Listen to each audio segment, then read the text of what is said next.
नमस्कार दोस्तों, स्वागत है आपका हमारे YouTube channel study with we में। दोस्तों आइए शुरू करते हैं एफएचपी मोटर का सेकंड पार्ट। आइए क्वेश्चन नंबर देखते हैं 53।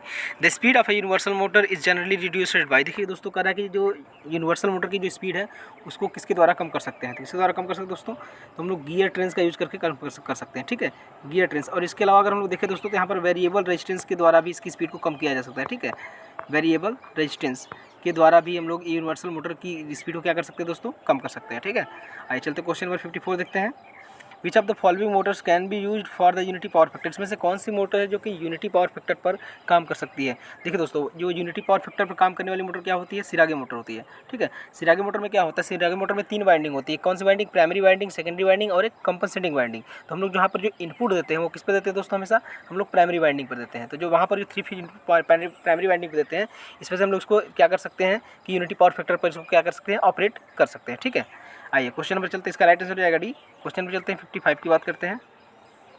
When a DC series motor is connected to AC supply the power factor will be low because. देखिए दोस्तों, कह रहा है कि जब एक हम लोग कोई DC सीरीज मोटर है उसको हम लोग AC सप्लाई से कनेक्ट करते हैं तो उसका पावर फैक्टर कम हो जाता है। ऐसा क्यों होता है?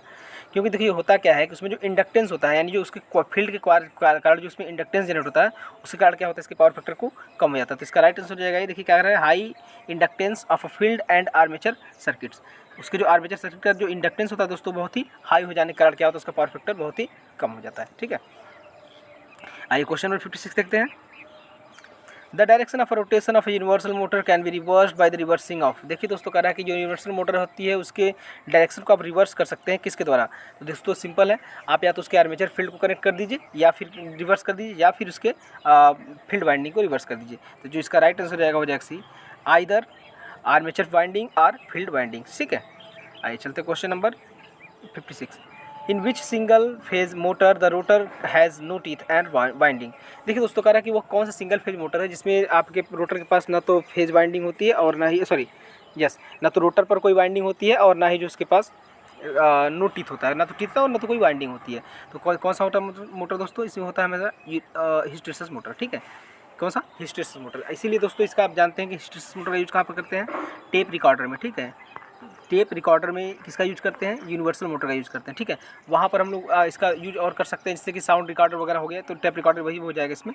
तो वहाँ पर ये क्या करते हैं, इसकी जो इसमें वॉइस होती है बिल्कुल नहीं होती, पहली बात। और दूसरी बात होता है क्या कि दोस्तों ये यूनिवर्सल स्पीड पर चलता है। ठीक है, यूनिवर्सल स्पीड पर चलता है। इस बार से हम लोग इसका उपयोग कहाँ पर कर सकते हैं? टेप रिकॉर्डर वगैरह में करते हैं। चलिए नेक्स्ट क्वेश्चन देखते हैं, 58 की बात करते हैं। Which motor is normally free from mechanical and magnetic vibrations. देखिए दोस्तों, इसमें से कौन सा मोटर है जो कि कह रहा है कि मैकेनिकल और मैग्नेटिक वाइब्रेशन से क्या हो? फ्री हो। तो हमने आपको बताया, देखिए इसमें किसी में वाइंडिंग नहीं होती है। आपके हिस्टेरेसिस मोटर में कोई भी वाइंडिंग नहीं होती है और कोई टीथ नहीं होता है। तो ये हमारा हो जाएगा हिस्टेरेसिस मोटर। इस वजह से क्या होता है? इसमें दोनों लॉसेस नहीं होते, ना तो वाइब्रेशन होगा और ना ही मैकेनिकल वाइब्रेशन हो। ठीक है, इसका राइट आंसर हो जाएगा सी। क्वेश्चन नंबर 59 की बात करते हैं। As hysteresis motor are free from mechanical and magnetic vibrations, therefore these are considered as the suitable for। देखिए दोस्तों, वही कह रहा है कि जब हिस्टेरेसिस मोटर में जो होता है ये मैग्नेटिक वाइब्रेशन और मैकेनिकल एंड मैग्नेटिक वाइब्रेशन से फ्री होता है, तो ये किसके लिए कंसिडर किया जा सकता है? तो किसके लिए कंसिडर किया जा सकता है? तो साउंड इक्विपमेंट। हमने आपको बताया ना, ये साउंड इक्विपमेंट यानी जैसे टेप रिकॉर्डर वगैरह हो गया, होमोफोन्स वगैरह। होमोफोन्स में तो आपको बताया दोस्तों, होमोफोन्स में क्या यूज करते हैं? शेडेड पोल मोटर यूज करते हैं। ठीक है, याद रखिएगा, shaded pole motor. Shaded pole motor किस में यूज करते हैं? होमोफोन्स में। ठीक है, जिसको हम लोग बोलते हैं ग्रामोफोन जिसको बोलते हैं। ठीक है, ग्रामोफोन बोलते हैं ना, ग्रामोफोन में यूज करते हैं शेडेड पोल मोटर्स का। ठीक है, आइए चलते क्वेश्चन नंबर 59 की बात 60 की बात करते हैं। देखिए, और रिलक्टेंस मोटर। देखिए रिलक्टेंस मोटर क्या होता है? तो पहली बात जान लीजिए, रिलक्टेंस मोटर में सेल्फ स्टार्टिंग होती है। ठीक है, क्या होती है? सेल्फ स्टार्टिंग होती है। और हाँ देखिए, कांस्टेंट स्पीड। चूँकि ये reluctance motor is an universal motor है दोस्तों, याद रखिएगा इसको। ठीक है, यूनिवर्सल मोटर है। ये FHP का FHP यानी single phase single fractional horse power motor का ये जो है FHP जो है एक यूनिवर्सल मोटर है, और हिस्टेरेसिस मोटर भी क्या है? एक यूनिवर्सल मोटर है। तो इसलिए इसको आप याद रखिएगा कि ये क्या होता है? सेल्फ स्टार्टिंग होती है पहली बात, और इसकी स्पीड कांस्टेंट होती है, और इसमें कोई DC एक्साइटेशन की आवश्यकता भी नहीं होती है। तो जिसका राइट आंसर हो जाएगा ऑल ऑफ द एबव, इसका राइट आंसर हो जाएगा। ठीक है, आइए चलते क्वेश्चन नंबर 61 की बात करते हैं। In a hysteresis motor the rotor must have. देखिए हिस्टेरेसिस मोटर में रोटर कैसा होना चाहिए? तो देखिए दोस्तों, अगर हिस्टेरेसिस मोटर है तो उसका जो रोटर होना चाहिए उसकी जो रिलेक्टिविटी होती है वो बहुत ही हाई होनी चाहिए। ठीक है, और बहुत हाई चूँकि ये वर्क किस पर करता है दोस्तों, हाई रिलेक्टेंस पाथ पर ही वर्क करता है। अगर इसका हाई रिलेक्टेंस पाथ रहेगा, इसमें हाई रिलेक्टिविटी वाले मटेरियल्स पर ही ये वर्क करता है। तो इसका जो राइट आंसर हो जाएगा हमारा हो जाएगा बी। आइए क्वेश्चन नंबर 62 की बात कर लेते हैं। The rotor of a hysteresis motor is made of. देखिए दोस्तों, हिस्टेरेसिस मोटर का जो रोटर होता है किसको बना होता है, किसका बना होता है, क्रोम स्टील का बना होता है। इसको याद रखिए, क्रोम स्टील का बना क्यों होता है, क्योंकि जो क्रोम स्टील होता है ना, उसका हिस्टेरेसिस अगर आप लूप देखेंगे तो बहुत ही हाई होता है। देखिए ऐसे ही इसका हिस्टेरेसिस लूप बहुत ही चौड़ा होता है दोस्तों, ऐसे कुछ इस तरह से होता है। ठीक है, तो यहाँ से इसका हिस्टेरेसिस मोटर होता है। इस वजह से हम लोग इसको क्या करते हैं इसको यूज करते हैं क्रोम स्टील को। ठीक है, इसमें पावर लॉस होती है, इसमें हिस्टेरेसिस लॉसेस बहुत अधिक होती है, और हिस्टेरेसिस मोटर हमारा वर्क ही करता है हिस्टेरेसिस लॉस पर। आइए क्वेश्चन नंबर देखते हैं 63 की बात करते हैं। The electric motor use in a portable drills. देखिए दोस्तों, इलेक्ट्रिक मोटर जो पोर्टेबल ड्रिल्स होते हैं, ड्रिल मशीन होते हैं, तो उसमें हम लोग जो होता है उसमें कौन सी इलेक्ट्रिक मोटर यूज़ करते हैं। तो हमने आपको बताया था ना कौन सी यूज़ करते हैं दोस्तों, यूनिवर्सल मोटर का यूज़ करते हैं, याद रखिएगा। क्योंकि यूनिवर्सल मोटर की जो स्पीड होती है बहुत अधिक है, सबसे अधिक होती है। और अपने अगर आप देखा जाए जितने मोटर है इसी मोटर में, उसमें जो सिंक्रोनस स्पीड से भी अधिक स्पीड पर चलाई जा सकती है यूनिवर्सल मोटर को। ठीक है, और इसलिए से हम लोग इसका यूज कहाँ करते हैं, उसका स्टार्टिंग टार्क हमने बताया था ना आपको दोस्तों। स्टार्टिंग टार्क जो होता है, स्टार्टिंग टार्क इसका बहुत हाई होता है यूनिवर्सल मोटर का। ठीक है, रिपल्सन मोटर का इससे हाई होता है, लेकिन अगर जनरली दिखाया तो क्या होता है, यूनिवर्सल मोटर का हाई होगा। यहाँ पर चूंकि रिपल्सन है नहीं, यहाँ पर इसके क्या हो जाएगा, स्टार्टिंग टार्क हाई होने की वजह से क्या करते हैं, इसको पोर्टेबल ड्रिल में इसका यूज करते हैं। आइए क्वेश्चन नंबर देखते हैं आगे। Which of the following applications always have some load whenever switched on. देखिए दोस्तों, इसमें कौन सा मोटर है जिसमें कि आप ऑन करते हैं तो उसमें हमेशा कुछ ना कुछ पर लोड रहता है। तो कौन सा रहता है दोस्तों, पिस्टल ड्रिल मोटर्स। ठीक है, पिस्टल ड्रिल्स, अगर हम लोग पिस्टल ड्रिल को स्विच ऑन करते हैं तो उसमें हमेशा कुछ ना कुछ लोड होना चाहिए। आइए क्वेश्चन नंबर चलते हैं, क्वेश्चन नंबर 65 की बात करते हैं। The speed control of a universal motor used for saving machines. देखिए दोस्तों, यूनिवर्सल मोटर की जो स्पीड कंट्रोल है किससे की जा सकती है। तो देखिए हमने आपको बताया था वेरिएबल रेजिस्टेंस के द्वारा हम लोग इसकी स्पीड को कन्वर्ट कर सकते हैं। ठीक है, तो किससे कर सकते हैं, वेरिएबल स्पीड से। और इसके द्वारा हमने आपको बताया था ना, अभी पहले पढ़ा था, गियर ट्रेन्स के द्वारा। ठीक है, गियर ट्रेन्स के द्वारा भी इसकी स्पीड को हम लोग क्या कर सकते हैं, कंट्रोल कर सकते हैं। तो जो इसका राइट आंसर हो जाएगा बी। आइए क्वेश्चन में चलते हैं 66 की बात करते हैं। Torque developed by a single phase in induction motor eight starting. देखिए जो सिंगल फेज इंडक्शन मोटर होता है उसमें जो टार्क डेवलप्ड होता है स्टार्टिंग में कितना होता है। तो ध्यान रखिएगा दोस्तों, जो स्टार्टिंग में उसका जो टार्क होता है वो 0 होता है। ठीक है, इसको आप याद रखिएगा। तो कितना होता है, 0, जिसका राइट आंसर हो जाएगा डी। आइए क्वेश्चन नंबर 67 की बात करते हैं। इन split phase motor main winding is of. देखिए दोस्तों, कह रहा है कि जो स्प्लिट फेज मोटर होते हैं उसमें जो मेन वाइंडिंग होती है, तो मेन वाइंडिंग याद रखिएगा दोस्तों, मेन वाइंडिंग होती है बॉटम ऑफ द स्लॉट्स। यानी जो अगर आपका हमारा जो स्टेटर होता है, देखेंगे आप देखेंगे इस तरह से कुछ इसका रहता है, सॉरी देखिए अगर हमारे ये स्टेटर है, देखिए कुछ इस तरह से इसका रोटर होता है ऐसे, और यहाँ पर 2 वाइंडिंग होती है, एक यहाँ पर वाइंडिंग होती है और एक यहाँ पर वाइंडिंग होती है। तो जो अंदर वाली जो वाइंडिंग होती है वो हमारी होती है कौन सी, मेन वाइंडिंग होती है, जो कि मोटे तार की बनाई जाती है। ठीक है, और इसमें नंबर ऑफ टर्न्स भी अधिक रहते हैं, इसको भी आप याद रखिएगा। तो इसका जो राइट आंसर हो जाएगा कौन सा हो जाएगा दोस्तों, सी वाला हो जाएगा। Thick wire placed at the bottom of the slots. आई 68 की बात करते हैं। In repulsion motor maximum torque is developed by. देखिए दोस्तों, रिपल्सन मोटर में जो मैक्सिमम टार्क होता है वो कब डेवलप किया जाता है। तो मैक्सिमम टार्क कब डेवलप किया जाता है दोस्तों, वो जब वो रहेगा हमारा एंगल कितना रहेगा, 45 डिग्री रहेगा, तब जाकर वो किया जाएगा। ठीक है, brush axis is at 45 degree electrical to the field axis. अगर इसका जो एंगल रहेगा 45 डिग्री रहेगा तभी होगा। देखिए जो होता है टार्क होता क्या है वो, इसमें अगर रिपल्सन मोटर की हम लोग टार्क की बात करते हैं तो होता है साइन 2 अल्फा होता है, याद रखिए दोस्तों। अब जब साइन 2 अल्फा है तो अल्फा की वैल्यू हमेशा 45 डिग्री पर ही देखिए क्या मिलेगा, अधिकतम मिलेगा, है ना। अगर आप इसके अलावा कुछ भी रखते हैं, और ध्यान दीजिएगा एक और चीज़ है, अगर आप 90 रख देते हैं या 180 डिग्री रखते हैं या कोइंसाइड रख सकते हैं, तो उस समय जो हमें जो रिपल्सन मोटर में जो टार्क मिलेगा वो हमेशा 0 मिलता है। ठीक है, ये फार्मूला आप याद रखिएगा दोस्तों, ये आपके लिए काम करेगा। आइए क्वेश्चन नंबर चलते हैं, 69 की बात करते हैं। In the centrifugal switch does not open at a 70 to 80 degree 80% of the synchronous speed of the motor, it would result। देखिए दोस्तों, कह रहा है कि एक सिंक्रोनस मोटर है जिसकी स्पीड जो 60 to 70 स्पीड अपना प्राप्त कर लेता है, और उसकी जो स्विच होती है वो ओपन नहीं होता, तो उसमें क्या हो सकता है। अगर जो स्विच ओपन नहीं होगा तो क्या होगा, हमने बोला ना दोस्तों, देखिए ये हो जाएगा आपका ओवरलोडिंग और डैमेज कर देगा ये आपके। ठीक है, डैमेज द स्टार्टिंग वाइंडिंग। इसका जो राइट आंसर हो जाएगा दोस्तों हो जाएगा ये स्टार्टिंग वाइंडिंग को डैमेज कर सकता है। ठीक है, आइए क्वेश्चन नंबर चलते आगे next 70। Speed torque characteristics of a repulsion induction motor is similar to that of the DC motor. देखिए दोस्तों करा जो रिपल्सन मोटर का जो स्टार्टिंग टार्क होता है वो किसके सिमिलर होता है, तो रिपल्सन मोटर का स्टार्टिंग टार्क होता है वो कंपाउंड मोटर के होता है, याद रखिएगा कि ये कंपाउंड मोटर का होता है। और जो यूनिवर्सल मोटर का होता है वो होता है सीरीज मोटर की तरह, यूनिवर्सल मोटर का, ठीक है, इसको भी याद रखिएगा। यूनिवर्सल मोटर का जो स्टार्टिंग टार्क होता है वो सीरीज की तरह समान होता है, और जो आपका रिपल्सन का होता है वो कंपाउंड मोटर की तरह होता है, ठीक है। आइए चलते क्वेश्चन नंबर 71 की बात करते हैं। In a ceiling fan employing capacitor run motor, जो सीलिंग फैन में होता है उसमें कैपेसिटर रन मोटर लगाते हैं। क्यों लगाते हैं भैया, देखिए secondary winding of the surrounding the primary, वही जो सेकेंडरी वाइंडिंग में हम लोग क्या करते हैं उसके कैपेसिटर रन मोटर को लगाते हैं। हमने आपको पता ना जो वाइंडिंग दिखाए थे, जो बाहर वाइंडिंग होती है वो हमारी सेकेंडरी वाइंडिंग होती है, जो अंदर वाइंडिंग होती है वो कौन सी होती है, प्राइमरी वाइंडिंग होती है। तो हम लोग जो स्टार्टिंग वाइंडिंग के लिए कहाँ पर लगाएंगे, स्टार्टिंग के लिए हम लोग हमेशा कैपेसिटर में लगाते हैं, स्टार्टिंग वाइंडिंग में कैपेसिटर लगाते हैं, तो हमारा हो जाएगा सेकेंडरी वाइंडिंग, ठीक। इसका राइट आंसर हो जाएगा ए। आइए क्वेश्चन नंबर 72 की बात करते हैं। देखिए क्या कर रहा है, the shaded pole motor is use for, देखिए सीडेड पोल मोटर किसके लिए यूज होता है, हमने बताया इसका स्टार्टिंग टार्क बहुत ही कम होता है, तो इसका लो स्टार्टिंग टार्क होता है। हमने बताया ना इसे कहाँ पर यूज करते हैं, क्लॉक्स में यूज करते हैं, ठीक है। कौन से में करते हैं, क्लॉक, जो छोटे छोटे खिलौने होते हैं, टॉयज़ में भी सीडेड पोल मोटर का यूज होता है, टॉयज़ हो गए, क्लॉक हो गए, है ना। तो जो छोटे छोटे इक्विपमेंट होते हैं उन सब में क्या करते हैं, इन सब का सीडेड पोल मोटर का यूज करते हैं। हमने उसके बाद अलावा भी बताया था ग्रामोफोन्स, है ना, ग्रामोफोन में भी इसका यूज करते हैं सीडेड पोल मोटर का। आइए चलते क्वेश्चन नंबर 73 की बात करते हैं।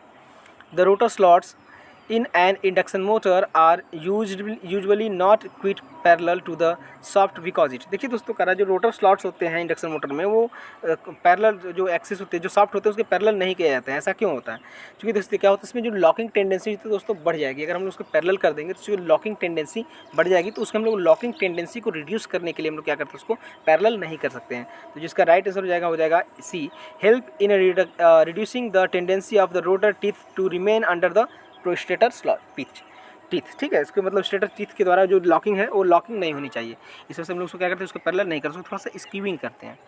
तो इसका राइट आंसर हो जाएगा सी। आई 74 का देखते हैं question. The speed load characteristics of a universal motor is same that, किसके समान होता है दोस्तों, अभी हमने आपको बताया था ना सीरीज मोटर की तरह होता है, ठीक है। तो डीसी सीरीज मोटर के समान होता है स्पीड टार्क, इसका अगर कैरेक्टरिस्टिक्स देखेंगे तो, ठीक। आइए क्वेश्चन नंबर चलते हैं 75 की बात करते हैं। The purpose of a stator winding in the compensating repulsion motor is, देखिए दोस्तों कह रहा है कि जो हम लोग स्टेटर वाइंडिंग के जो पर्पस होता है रिपल्सन मोटर में, मतलब किस उद्देश्य से हम लोग उसको लगाते हैं। तो देखिए स्टेटर वाइंडिंग क्यों लगाते हैं भाई, उसको क्या करने के लिए, improve power factor and provide the better speed regulation, ठीक है। इसका राइट आंसर हो जाएगा बी, ठीक। आइए चलते हैं क्वेश्चन नंबर 76 की बात करते हैं। Which of the following motor is used for unity power factor, निम्नलिखित में से कौन सा पावर फैक्टर जो यूनिटी पावर फैक्टर पर यूज होता है, तो हमने आपको पहले ही बताया था सिरागे मोटर, ठीक है, ठीक। आइए चलते हैं क्वेश्चन नंबर 77 की बात करते हैं। The motor used for compressor is, देखिए कंप्रेसर में कौन सा मोटर यूज करते हैं दोस्तों, capacitor star and capacitor run motor.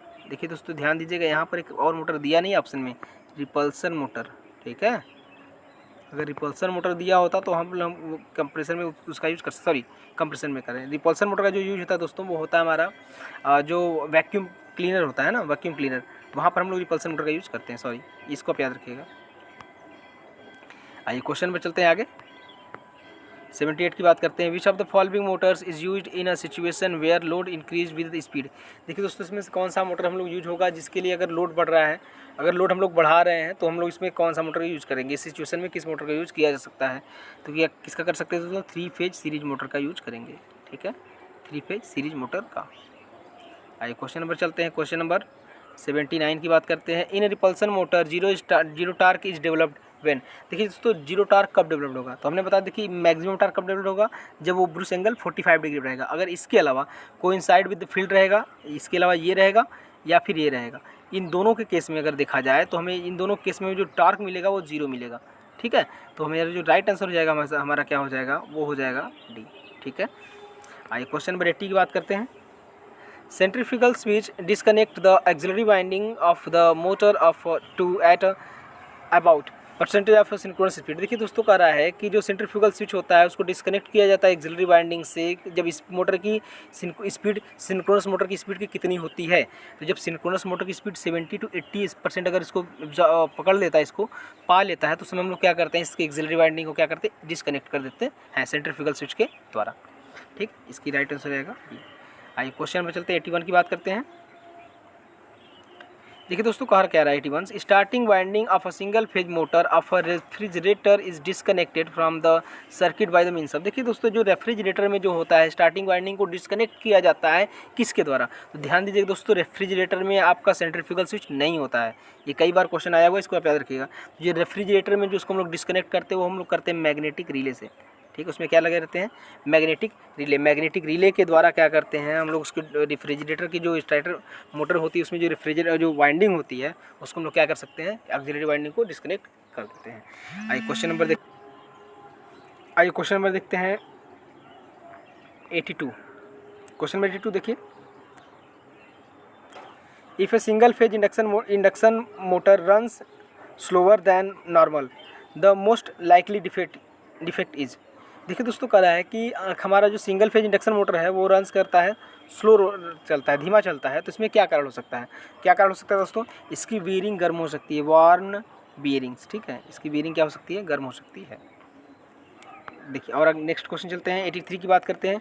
Which of the following motor is used in a tap recorder. Tap recorder में कौन सी मोटर यूज करते हैं, तो हमने आपको बताया था हिस्टेरिसिस मोटर का यूज करते हैं टैप रिकॉर्डर में। और रिलक्टेंस मोटर का यूज कहाँ करते हैं, सिग्नलिंग में करते हैं। ठीक है दोस्तों, इसको याद रखिएगा, सिग्नलिंग एंड कंट्रोल यूनिट में हम लोग किसका यूज करते हैं, कंट्रोल यूनिट में करते हैं इसका रिलक्टेंस मोटर का। और जो कैपेसिटर मोटर है इसका यूज कहाँ पर करते हैं, where high power factor is required. ठीक है, जहाँ पर पावर फैक्टर को इंप्रूव करना हो हम लोग वहाँ पर क्या करते हैं, कैपेसिटर रन मोटर का यूज़ करते हैं। और यूनिवर्सल मोटर का यूज़ कहाँ पर कर सकते हैं, जहाँ पर हमें हाई टार्क रिक्वायर्ड होगा। ठीक है, हाई टार्क चाहिए तो हम लोग वहाँ पर कर सकते हैं यूनिवर्सल मोटर का। जैसे एक बार हम लोग ड्रिल मशीन बताया था, ड्रिल मशीन में किसका यूज़ करते हैं, ड्रिल मशीन हो गया, और मिक्सर हो गया, मिक्सर जो होता है मिक्सर में भी हम लोग किसका यूज़ करते हैं, यूनिवर्सल मोटर का यूज़ करते हैं। ठीक है, आइए क्वेश्चन नंबर इसका, तो इसका राइट आंसर जो तो हो जाएगा आपका हिस्टेरिसिस मोटर। आइए क्वेश्चन नंबर चलते हैं 84 की बात करते हैं। Which of the following statement regarding two value capacitor is incorrect. देखिए दोस्तों इसमें से कह रहा है कि कौन सा जो है टू वैल्यू कैपेसिटर के रिगार्डिंग इसमें कौन सा गलत है, कौन सा असत्य कथन है। तो देखिए क्या कहता है, इट इज़ रिवर्सिंग मोटर। बिल्कुल ये रिवर्स मोटर हो सकता है दोस्तों।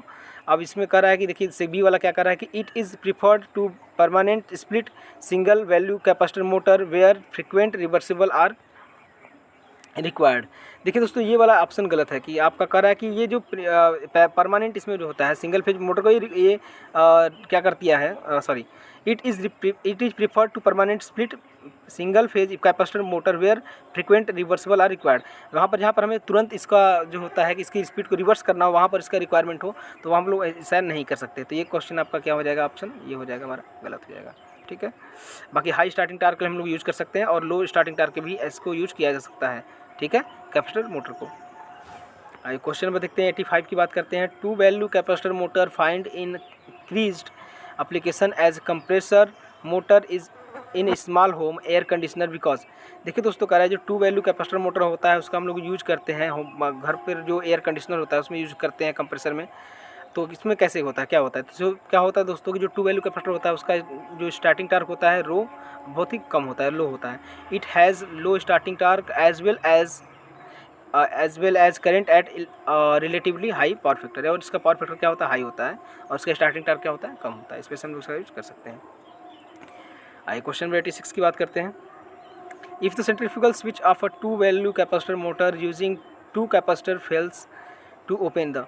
देखिए दोस्तों कह रहा है कि इसमें हम लोग अगर if the centrifugal switch of a two value capacitor motor using two capacitor fails to open, हम लोग दो कैपेसिटर मोटर का यूज कर सकते हैं और इसको जो ओपन ये नहीं हो पा रहा है तो हम लोग क्या होगा, जैसे मान लीजिए जो स्टार्टिंग वाइंडिंग वो ओपन नहीं हो पा रही है तो क्या होगा दोस्तों कि इलेक्ट्रोलिटिक जो कैपेसिटर होगा वो ख़राब हो जाएगा। Electrolytic capacitor will in all probability suffer break down. ये इलेक्ट्रोलिटिक कैपेसिटर क्या हो जाएगा, ख़राब हो जाएगा। ये इलेक्ट्रोलिटिक कैपेसिटर किस में लगाते हैं दोस्तों, ये आपको लगाते हैं, मैंने बताया था किस में लगाते हैं, ये स्टेटर वाइंडिंग में लगाते हैं। स्टेटर वाइंडिंग में किसको लगाते हैं, इलेक्ट्रोलिटिक कैपेसिटर को। ठीक है, आइए क्वेश्चन नंबर 87 की बात करते हैं।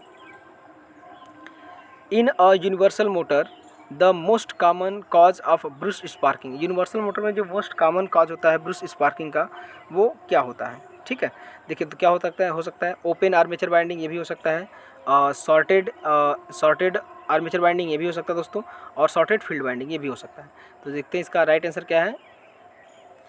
और इसमें देखिए और भी है दोस्तों कि हाई कम्यूटेटर माइका, ये भी हो सकता है, और ऑल ऑफ द एबव, ये भी हो सकता है। ठीक, आइए क्वेश्चन नंबर 88 की बात करते हैं। If starting winding of a single phase induction motor is left in the circuit it will. देखिए करा कि स्टार्टिंग वाइंडिंग जो होती है अगर खुली हो जाए, है ना, starting winding single phase induction motor में जो स्टार्टिंग वाइंडिंग है वो खुली हो जाए तो इसका क्या हो सकता है? तो क्या हो सकता है दोस्तों? Draw excessive current and over the heat. और ये क्या करेगा? अधिक मात्रा में करंट को लेगा और क्या करेगा? हीट को जनरेट करेगा। क्वेश्चन नंबर 89 की बात करते हैं। Most of the fractional horse power motor have either. देखिए दोस्तों जो फ्रैक्शनल हार्स पावर मोटर होता है उसमें क्या होते हैं? तो फ्रैक्शनल हार्स पावर जो मोटर होते हैं उसमें जो वेरिंग यूज करते हैं वो हमेशा प्लेन आर स्लीव वेरिंग का यूज किया जाता है। प्लेन आर स्लीव वेरिंग का यूज कर सकते हैं। क्वेश्चन नंबर 90 देखिएगा। Which of the following statement regarding reluctance start motor is incorrect. Reluctance start induction motor, reluctance start motor case में कौन सा इसमें से गलत होता है? Similar to the reluctance motor, ये रिलक्टेंस मोटर के सिमिलर नहीं होता है, इसको आप याद रखिएगा दोस्तों। ठीक है, ये आपका गलत है ऑप्शन, बाकी सब सही है। आइए क्वेश्चन नंबर 91 का देखिएगा। To reverse the direction of the rotation of capacitor start motor while it is running भी शुड। अगर ये रनिंग कर रहा है, कोई एक सिंगल फेज इंडक्शन मोटर है, सॉरी कैपेसिटर स्टार्ट मोटर है और ये रनिंग कर रहा है, तो इसका हम लोग इसकी स्पीड को कैसे हम लोग क्या कर सकते हैं? चेंज कर सकते हैं। तो डिस्कनेक्ट फ्रॉम द सप्लाई, पहले उसको सप्लाई से डिस्कनेक्ट करेंगे टिल इट स्टॉप, उसके रुकने तक उसको करेंगे, देन उसके बाद रिकनेक्ट करेंगे और supply with reverse the connection of the main or auxiliary winding, या इसकी एक्सिलरी मेन वाइंडिंग क्या कर सकते हैं हम लोग? रिवर्स कर देंगे, तो मोटर क्या हो जाएगा? हमारा रिवर्स हो जाएगा। तो इसका राइट आंसर हो जाएगा ए। 92 देखिएगा दोस्तों। विच when a ceiling fan employing a capacitor run motor is switched on, it hums but does not burn when it is। देखिए दोस्तों जब हम लोग सीलिंग फैन को स्टार्ट करते हैं तो वो स्टार्ट होता है और ऐसे कुछ आवाज़ देता है और उसके बाद वो जलता नहीं है। तो इसमें क्या कारण हो सकती है ना? तो ये चल नहीं पाता और उसमें क्या कारण हो सकती है? या उसके बाद देखिए और इसमें लिखा है कुछ, ड्रिवन बाय एक्सटर्नल मीन्स, अगर उसको हम लोग बाहर से उसको चलाते हैं किसी तरह से, it runs when whatever direction it is made to run the trouble is due to. देखिए दोस्तों चाहे उसको किसी भी डायरेक्शन में हम लोग चला देंगे वो मोटर चल जाता है, लेकिन वो सेल्फ नहीं चलता। इसका मतलब होता है कि जो उसमें क्या होता है, उसकी जो कैपेसिटर होता है दोस्तों ख़राब हो जाता है, यानी कि एन ओपन कैपेसिटर, यानी उसका जो कैपेसिटर क्या हो सकता है? ओपन, यानी कैपेसिटर अगर उसका ओपन हो जाएगा, ओपन सर्किट हो जाएगा, तो वहाँ पर हमारा जो मोटर होगा वो अपने से सेल्फ स्टार्ट नहीं होगा। उसको जब स्टार्ट करेंगे तो की आवाज़ आएगी और वो स्टार्ट नहीं हो पाएगा। ठीक है, तो इसका जो राइट आंसर हो जाएगा डी। क्वेश्चन नंबर 93 की बात करते हैं। Which of the following motor has two separate winding on a motor. तो वह कौन सा मोटर होता है जिसके दो सेपरेट वाइंडिंग होती है? तो कौन से होती है दोस्तों? Reluctance repulsion induction motor. देखिए ध्यान दीजिएगा दोस्तों, रिपल्सन इंडक्शन मोटर में होता है कि रिपल्सन वाइंडिंग होती है और एक इंडक्शन वाइंडिंग होती है। ठीक है, वो स्टार्ट किया जाता है रिपल्सन से और चलता है किस पर? इंडक्शन पर। तो जिसका राइट आंसर रहेगा ये। आइए क्वेश्चन नंबर चलते हैं। क्वेश्चन नंबर 94 की बात करते हैं। A shaded pole motor does not possess. देखिए शेडेड पोल मोटर में क्या नहीं होता है? शेडेड पोल मोटर में सेंट्रीफ्यूगल स्विच बिल्कुल नहीं होता है, कैपेसिटर भी नहीं होता है, कम्यूटेटर भी नहीं होता है, यानी ऑल ऑफ द एबव इसका राइट आंसर हो जाएगा। इसका जो राइट आंसर हो जाएगा हमारा कौन सा हो जाएगा? डी। क्वेश्चन नंबर 95 की बात करते हैं। In a AC series motor armature coils are usually connected to commutator. जो होता है दोस्तों सीरीज एसी सीरीज मोटर है, जो आर्मेचर कॉइल होता है वो कनेक्टेड होता है थ्रू द रेजिस्टेंस। जो आर्मेचर कॉइल होता है हमेशा रेजिस्टेंस के द्वारा कनेक्ट करते हैं सीरीज मोटर में। अगर ऐसा नहीं करेंगे दोस्तों क्या होगा? स्टार्टिंग में वो अधिक करंट लेगा और हमारा जो आर्मेचर होगा वो क्या हो सकता है? जल सकता है। तो इसका राइट आंसर हो जाएगा ए। क्वेश्चन नंबर 96 की बात करते हैं। Which of the following statement regarding the reluctance motor is incorrect. Reluctance motor के रिगार्डिंग में इनमें से कौन सा स्टेटमेंट जो है गलत होता है? It can not be reversed ordinary. देखिए पहला ही गलत मिल गया दोस्तों कि ये आपको सामान्यतः ये क्या कर सकते हैं? इसको रिवर्स नहीं किया जा सकता, तो जबकि हम लोग क्या कर सकते हैं? उसको रिवर्स कर सकते हैं। ठीक है, तो जिसका राइट आंसर हो जाएगा हमारा ये। क्वेश्चन नंबर 97 देखिएगा। अ universal motor is one which. देखिए यूनिवर्सल मोटर क्या होता है? यूनिवर्सल मोटर वे होते हैं जो एसी और डीसी किसी पर दोनों पर भी चलाए जा सकते हैं। Can be operated either on DC or AC supply at approximately the same speed and torque. इसका राइट आंसर रहेगा ए। क्वेश्चन नंबर 98 की बात करते हैं। Repulsion motor is required sorry, repulsion motor is equipped with, देखिए दोस्तों repulsion motor होता है एक कम्यूटेटर मोटर है, इसको याद रखिएगा दोस्तों। रिपल्सन मोटर और आपका जो यूनिवर्सल मोटर है, यूनिवर्सल मोटर, ये सभी के सभी कम्यूटेटर मोटर है, इसको आप याद रखिएगा, कम्यूटेटर मोटर है, ठीक है। इसका जो राइट आंसर हो जाएगा आपका बी। आइए क्वेश्चन नंबर आगे देखते हैं। 99 the capacitor used in a single phase capacitor motor have no, देखिए दोस्तों कह रहा है कि जो कैपेसिटर मोटर हम लोग यूज करते हैं सिंगल फेज में, उसकी क्या होती है, उसमें कोई पोलैरिटी नहीं होती, पहले आप याद रखिएगा, क्योंकि इसमें पेपर कैपेसिटर होते हैं, एक पेपर होता है और एक इलेक्ट्रोलाइटिक कैपेसिटर होता है, ठीक है। तो जो कि हम लोग एसी पर ऑपरेट करते हैं, इसमें कोई पोलैरिटी नहीं होती, इसका राइट आंसर हो जाएगा सी। क्वेश्चन नंबर 100 की बात करते हैं। If a DC series motor is operated on AC supply it will, देखिए दोस्तों जब हम लोग डीसी सीरीज मोटर को एसी सप्लाई पर चलाते हैं तो क्या हो सकता है, स्पार्क होगा बहुत अधिक मात्रा में, और उसके बाद इसकी एफिशिएंसी पुअर हो जाएगी, और उसके बाद क्या हो जाएगा, इसका पावर फैक्टर भी क्या हो जाएगा, बहुत ही खराब हो जाएगा। तो इसका जो राइट आंसर हो जाएगा हमारा ऑल ऑफ द एबव हो जाएगा, ठीक। आइए क्वेश्चन नंबर 101 की बात करते हैं। After starting winding of a single phase induction motor is disconnect from supply it continue to run only on, देखिए दोस्तों कह रहा है कि जब हम लोग एक सिंगल फेज इंडक्शन मोटर की स्टार्टिंग वाइंडिंग होती है इंडक्शन मोटर में, उसको डिस्कनेक्ट करते सप्लाई से, तो ये रन कर सकता है, किस पर रन करता है, केवल और केवल रनिंग वाइंडिंग पर ही रन करता है। इसमें स्टेटर वाइंडिंग का काम कितना होता है, केवल उसको स्टार्ट करना, उसके स्टार्ट करने के बाद छोड़ देना। इसका जो राइट आंसर हो जाएगा ए। क्वेश्चन नंबर 102 की बात करते हैं। Which of the following statement regarding repulsion start induction motor is incorrect, repulsion start induction motor के संबंध में निम्नलिखित में से कौन सा स्टेटमेंट जो इसमें गलत है।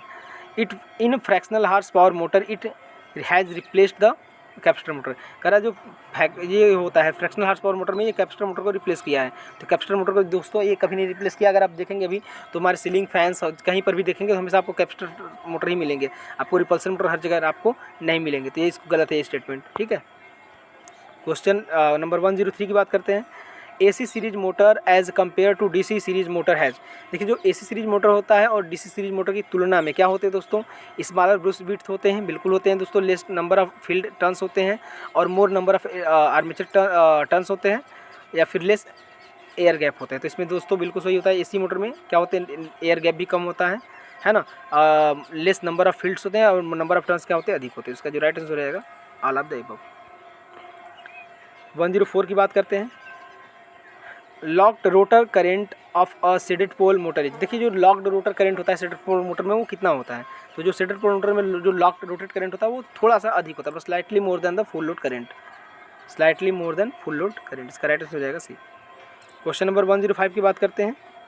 Speed control of a universal motor is achieved by, देखिए यूनिवर्सल मोटर में जो स्पीड कंट्रोल है वो किसके द्वारा अचीव किया जा सकता है, तो किसके द्वारा अचीव किया जा सकता है दोस्तों, varying field flux with tapped field winding, बिल्कुल इसके द्वारा कर सकते हैं दोस्तों, और कनेक्टिंग रियोस्टेट इन सीरीज इसके द्वारा भी कर सकते हैं, और applying variable voltage by means of silicones control rectifier इसके द्वारा भी कर सकते हैं, SCR के द्वारा।